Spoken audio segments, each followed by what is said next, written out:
Last week I put a post on LinkedIn giving some tips on how to handle being in the pandemic and working from home and lockdown restrictions. And that was a really popular post. I put in a number of tips and tools on how to make that more effective. Today I'm going to unpack the first one of those, which is chunking down your day. So if you're just meandering through each day and you're sort of diarising things, but you're not really sticking to a structure, this is a great tool for you. The way I do it is I like to work in 90-minute segments. There's some science to prove that's a good working time for people. There's some research around that. Other people like the Pomodoro method, working in 20-minute chunks. But it depends on your attention span and the type of work that you're doing.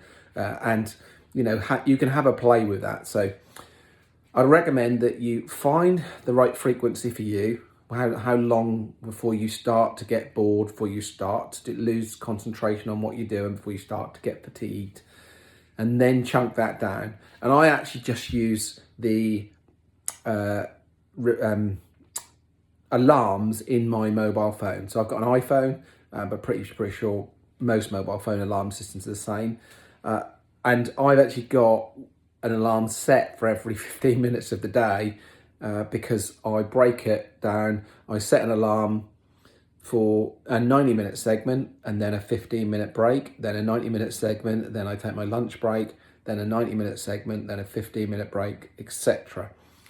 And I find that works really well for me. So set those alarms at the beginning of the day. Obviously, you have to consider what's in your diary that day to help you make that decision, because if you've got a 2-hour meeting or a 1-hour meeting here or there, then you're going to have to reflect that in the timing of your chunks. But the times that you've not got meetings and you can actually do some focused work, set those chunks up in advance. Decide at the beginning of the day what your intentions are around what time you're going to allocate for what important tasks, and stick to that chunking.